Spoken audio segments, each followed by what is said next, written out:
Jabar News TV, Najas TV.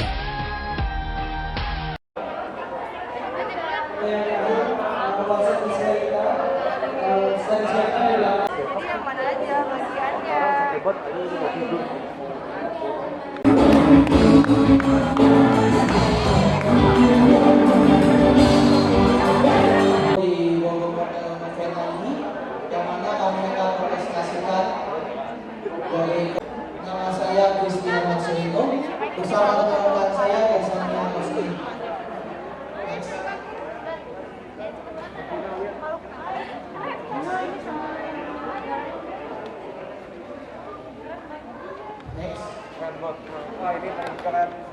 Sebelum itu kita buat negara yang terletak di Asia Tenggara Daya, Iran merupakan Turki dan Irak di barat dan Thailand, Rusia dan Oman di selatan. Kebahagiaan, persatuan, alam, dan keselamatan. Ruangan ini membawa kedamaian. Iran sendiri terdapat 4 musim. Musim pertama adalah musim semi, terjadi pada bulan Maret dan sampai bulan Mei. Pada bulan ini suhunya mencapai 25 sampai 56 derajat Celcius. Kemudian musim ketiga yaitu musim gugur terjadi pada bulan September sampai November. Pada bulan ini daun-daun berguguran dan kelembapan udara menurun. Full display ini terhadap jam 6 sore, tolong dilihat ya di TV. Yang lain kelihatan muda, gue liatin juga. Yang memperingati hari utama musim semi dan awal tahun depan. Pak, betul jam 6 ya? Ya, Bu. Jam 6 sore. Selanjutnya, Basarnas ini. Diden,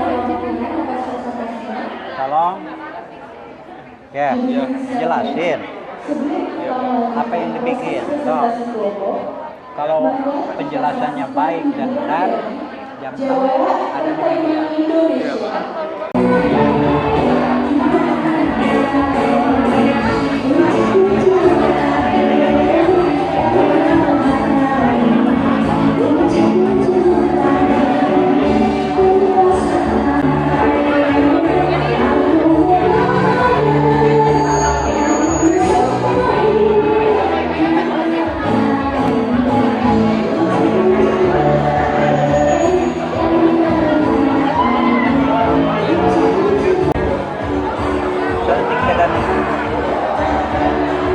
Kebab. Mana sih ngomong nih?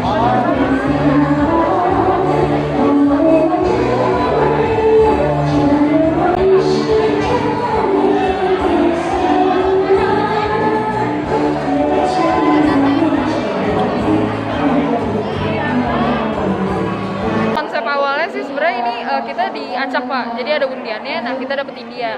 Tapi kenapa kita milih makanan-makanan yang ada di sini tuh kita ngikutin cerita dari Mahabharata. Soalnya India kan pasti terkenal banget tuh, apalagi di Antv tuh Pak, Mahabharata tuh ibu-ibu nonton Mahabharata. Jadi ini panipuri, makanannya dari appetizer sampai ke dessert juga ngikutin alurnya kayak gitu. Jadi ada konsep tersendiri dari kita. Gitu. Untuk bikin jenisnya tuh sebentar sih Pak ya, 10 jam lah bisa. Itu tuh soalnya kan kita ada makanan yang slow cook, yang dimasaknya tuh lama, api kecil gitu. Tapi untuk pemikiran konsepnya kita lumayan tuh Pak. Ya, 1 bulan tuh kita pikirin konsepnya kayak gimana sampai akhirnya kita ketemu tuh Mahabharata gitu. Menyalurkannya tuh yang lebih sulit daripada memasaknya gitu. Ini apa jenisnya, apa namanya nih? Kalau ini panipuri. Ini panipuri, habis itu lanjut ke supnya, ini sup avial. Avial, ini tuh lanjut nih Pak, ini kan dari Mahabharata nih. Soalnya kan Mahabharata kan film ya? Iya, film. Jadi kan ada rajanya tuh Pak. Kayak pangeran-pangerannya tuh disuruh sama orang tuanya tuh kayak kalian bikin makanan yang ada di daerah sini gitu. Kita ini. Kalau ini juga dari Mahabharata juga. Dia penasaran nih si pangerannya. Jadi nyatu-nyatuin masakan sup. Jadi datang lah ini kayak dia tuh nggak sengaja ceritanya. Nah langsung ke ini Rogan Josh. Ini apa nih? Ini roti nan, Pak. Nan. Nan. Ini rogan josh. Ajoan. Ini? Nah, ini dessertnya ladu. Aduh. Ini kira-kira apa sih modal awalnya nih usaha apa menu ini? Modal bikin. Modal awal bikin. Sebenarnya modal awal tuh kita ngerti dulu konsepnya, Pak. Jadi kita jalaninnya juga lancar gitu, tahu habis ini tuh plannya tuh apa-apa tuh terstruktur gitu. Jadi intinya sih kita tahu konsepnya dulu sih. Cukup. Oke. Siap. Ini sangat bagus sekali ya Pak, karena yang pertama adalah untuk meningkatkan kompetensi profesional dari mahasiswa daerah Parenhai Bandung, di mana mereka bisa berkreasi sesuai dengan tema yang sudah ditentukan oleh para panitia. Jadi di sini kita bisa lihat bahwa mahasiswa ternyata kreatif sekali dalam mempresentasikan di dasar dari negara mereka apa. Seperti kita lihat ada dari negara India, Rusia, Indonesia, bahkan ada negara dari Brazil. Nah, mereka bisa mengeksplor makanan utamanya dari negara tersebut dan mereka bisa mempresentasikan ke dalam suatu display yang sangat-sangat cantik sekali.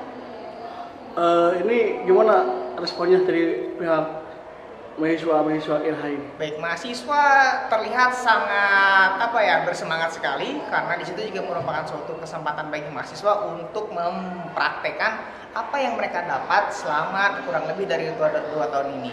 Jadi kita bisa lihat kreativitas mahasiswa itu sudah selevel dengan level 5, yaitu kalau misalkan di perhotelan itu adalah level di mid level management.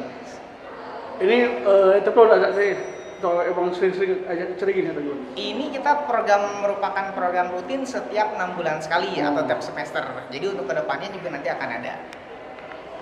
Gimana nanti hasilnya mahasiswa yang akan ikut ini hasilnya? Mohon maaf, bisa Apakah hasil mau bikin usaha itu gimana? Kedepannya kita akan lebih terintegrasi lagi. Jadi sementara ini kan hanya 2 peminatan, non kitchen dan pastry. Kedepannya nanti kan ada peminatan dari food and beverage department service, lalu akan dari room division service itu. Oke. Pak Idam, mengenai event ini ada nggak harapan mahasiswa untuk jadi pengusaha makanan? Baik, harapan kedepannya adalah tentu saja mahasiswa bisa membuka restoran sesuai dengan minatnya. Nah, seperti kita tahu bahwa sekarang itu sudah ada 8 kelompok per kitchen dan pastry, kita tahu ada 16. Jadi mereka bisa melihat bahwa makanan khas dari negara ini tuh yang bisa dieksplor dan bisa masuk ke dalam ke dalam taste-nya masyarakat Indonesia ternyata banyak juga gitu. Cukup? Ada lagi? Cukup. Oke, siap. Namanya? Wassalamualaikum warahmatullahi wabarakatuh.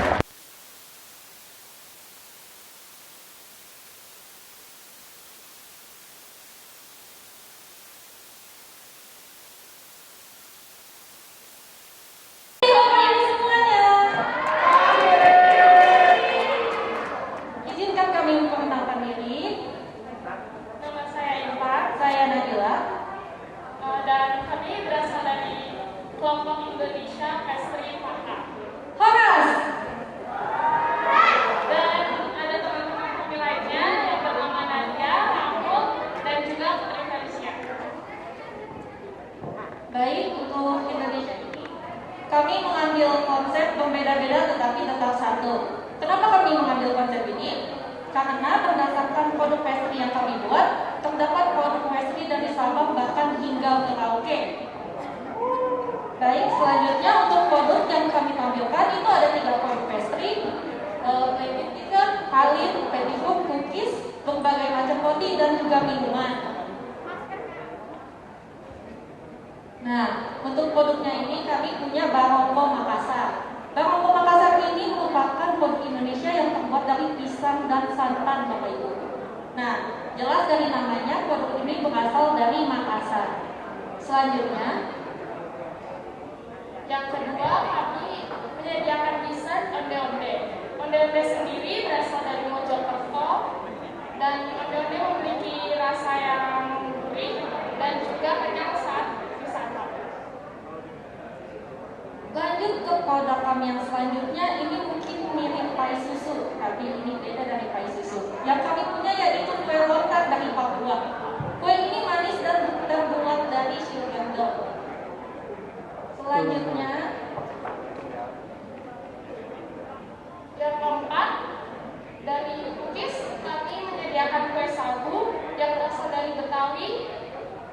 Kue sagu ini berasal dari Betawi dan biasanya disediakan pada saat lebaran.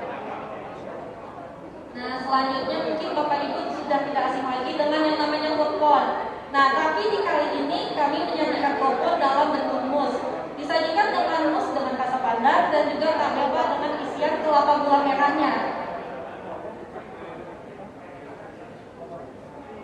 Dan di pralin kami menyediakan 2 varian, yang pertama alkohol dan non-alkohol. Yang alkohol kami menyediakan pralin coffee fruit gel with Arabari, di mana di dalamnya ada campuran espresso dan Arabari. Yang kedua ada pralin tempe, di dalamnya ada tempe gurih dicampur dengan white chocolate. Oke, lanjut ke bagian kue, yaitu marble cake atau bolu jadul. Mungkin Bapak atau Ibu sudah tidak asing lagi dengan bolu jadul yang satu ini ya. Kue ini kue bolu yang terbuat dari adonan butter dan rasanya manis dan gurih juga. Pada backingnya ada abon gulung berasal dari Papua. Ada acara full display atau profesional kompetensi development untuk siswa semester 4. Dan kita adakan setiap 6 bulan sekali, dan kebetulan di acara ini saat ini saya sebagai ketua pelaksana acara full display untuk semester 4 ini, yang kemudian akan dilanjutkan mereka PKL di hotel dan kemudian kembali ke kampus untuk menyusun tugas akhir. Dan udah ini adalah acara ritual akhir mereka praktek di kampus gitu. Jadi ini acara rutin dan memang capek apa segala macam, tapi bisa kita lihat hasilnya memang sangat memuaskan. Dan itulah hasil dari kinerja kami sebagai pengajar. Siswa-siswa bisa membuat produk yang sangat bagus, yang sangat kita inginkan, dan rasa dari tampilan, dari segi ornamen segala macam itu sangat bagus. Silahkan yang minat untuk bergabung atau mencari sekolah perhotelan bisa ke Akpar NAI Bandung. Lokasi kami di Lembang, di Jalan Kahuripan, ya, Gudang Kahuripan, Jalan Raya Lembang nomor 112. Terima kasih. Pak, mengenai ini apa nih harapan selama siswa ikutan bikin menu-menu berbagai negara ya? Iya. Dari Rusia, Iya, Jepang, Brazil, Irak, Brazil, iya. Mesir. Apa nih yang akan nanti setelah itu lulus apa kami bikin usaha atau kerja di hotel? Jadi gini, kalau kami menyarankan untuk para siswa kalau mau menjadi pengusaha nggak usah kuliah sebenarnya, karena pengusaha asal punya uang, beliau bisa rekrut chef, eksekutif chef, pastry chef, bisa. Cuman kalau kuliah kan beliau tahu dari detailnya, cara membuat, cara memanage, keuangan segala macam, itu yang perlu untuk beliau-beliau sebelum menjadi pengusaha harus sekolah dulu, bekerja dulu juga minimal 2 tahun, 3 tahun, 5 tahun, atau sampai di level top level baru usaha, karena dia akan tahu detail, nggak akan dibohongin oleh karyawan dan orang-orang yang, dan akan bisa bersaing dengan kompetitor. Nah, mulai ini apa nih kedepannya setelah ini? Apa nih? Nah, kemungkinan kedepannya memang ini acara rutin setiap 6 bulan sekali. Untuk kedepannya kita masih ada rencana-rencana lain lagi, cuman kita belum publish ya, takutnya mengenai tanggal dan lain-lain, tapi akan kami infokan ke Jabar TV. Oke. Nah, Pak nih, Pak Pacar. Ya. Terkait dengan acara ini ada nggak siswa yang bagus nilainya? Apa? Siswa yang bagus segi makanan? Ya. Pengen juara. Juara-juara. Ah, Ya. perlombaan. Ini saat ini kita mengundang beberapa juri atau chef ya, dari Doni Yudono, beliau senior chef untuk kitchen, Chef Dedi untuk kitchen, dan Chef Bastian Muntu dari Hotel Pullman, beliau alumni Akpar NAI. Terus ada dari pastry Chef Gilang, beliau alumni Akpar NAI, chef sekaligus owner. Terus Chef Anton Kuswendi dari Ketua ICA Jabar. Terus ada Chef Tusiadi, perwakilan dari Indonesia Pastry Alliance untuk khusus pastry. Jadi juri kami sangat-sangat profesional. Beliau udah malang melintang dan memang chef benar-benar chef. Jadi tidak diragukan lagi untuk nanti siapa yang akan jadi juara. Penilaian real murni, tidak ada rekayasa atau apapun dari beliau. Cukup Pak ya? Teman. Cukup. Oke, sip. Terima kasih.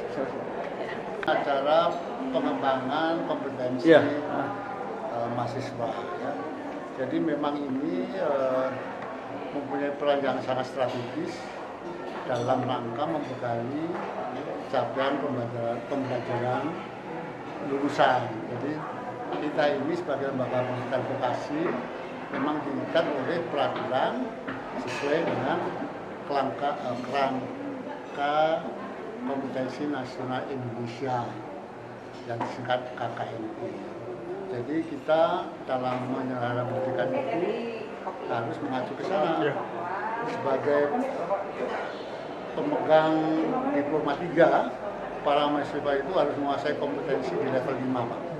Level 5. Nah, untuk mencapai level 5 itu kita harus berangkat dari level di bawahnya, level 3, level 4, dan level 5. Level 5 ini adalah level untuk menguasai seperangkat kompetensi sebagai seorang supervisor. Nah, sekarang ini, hari ini kita menyelenggarakan program Professional Competency Development. Itu adalah untuk mahasiswa semester 4. Semester 4 itu kalau dihubungkan dengan standar yang tadi saya sampaikan, itu ada di level 4. Jadi ini adalah untuk menguji seberapa jauh mereka telah menguasai kompetensi level 4 itu. Oleh karena itu dalam kegiatan ini kita melibatkan juri itu dari pihak luar supaya lebih objektif. Juri-juri yang dilibatkan adalah mereka profesional, baik yang berpengalaman nasional maupun internasional, Pak. Jadi sudah sangat senior dan dapat dipercaya kredibilitasnya. Nah, dari sanalah nanti kita bisa melihat seberapa jauh anak-anak kita telah mampu menerapkan kompetensi yang dia pelajari. Nah, hasil dari program ini nanti akan berupa pengakuan yang akan berfungsi sebagai surat keterangan pendamping ijazah. Nah, ini akan sangat bermanfaat dan sangat berguna bagi para mahasiswa, utamanya nanti pada saat dia harus mencari pekerjaan. Pak Bang ya? Pak Joko. Pak Joko, bagaimana tanggapan Pak Joko mengenai hasil dari ini mahasiswa? Apakah mau jadi usaha atau fokus kerja ke hotel, Pak? Ya, usaha ini ya. Fenomena yang terjadi, pertanyaan sangat bagus, Pak. Fenomena yang terjadi memang generasi sekarang ini lebih cenderung mereka berusaha ingin mandiri. Nah, itu mereka, Pak. Menjadi usaha bikin kafe ya atau mereka restoran ya? cenderungnya ke sana. Jadi lebih tertarik mereka untuk berusaha sendiri. Oleh karena itu seperti saya sampaikan tadi, dengan uji coba ini nanti mereka bisa mengukur seberapa jauh dia mampu mengembangkan suatu produk karena penilaian dilakukan oleh para profesor. Begitu, Pak. Pak Joko, gimana nih tanggapan Pak Joko mengenai era sekarang udah era milenial ya, orang pada pengen usaha makanan berbagai jenis negara ya, ada dari India, dari Iran, dari Rusia, dari Jepang. Kenapa mereka milih negara-negara mereka? Apakah emang ada misi kesana tuh bikin usaha? Jadi ini hanya menyangkut masalah desain programnya saja. Jadi pada saat persiapan program ini, itu si mahasiswa diberikan semacam lotre, Pak. Iya. Dia mendapatkan daerah. Bukan soal daerahnya, Pak, tapi adalah bagaimana dia bisa menerapkan pengetahuan yang selama ini dia pelajari untuk mengembangkan suatu produk dari manapun, Pak. Mau dari luar negeri, mau di dalam negeri, prinsip-prinsip itu harus dipegang. Sehingga apakah dia sekarang sedang mengerjakan produk untuk negara tertentu, pada dasarnya sama saja nanti pada saat dia harus mengembangkan produk di negara sendiri. Yang menjadi pertimbangan adalah budaya kulineri konsumen itu seperti apa. Itu yang menjadi persoalan. Jadi saya tadi dengar paparan salah satu mahasiswa, saya lihat pintar juga sih. Dia mengatakan produk yang kami kembangkan ini, Bapak Ibu sekalian, kita sesuaikan dengan selera orang Indonesia dan kita sesuaikan dengan bahan yang tersedia di Indonesia. Itu memang sudah betul. Ya. Meskipun yang dia olah itu adalah dari negara lain, tapi kalau tidak sesuai dengan selera konsumen tidak akan ada artinya. Jadi itu saya bisa melihat bahwa dia sudah memahami bagaimana dia harus mengembangkan suatu produk. Cukup, Pak? Cukup, Ya, cukup. lagi?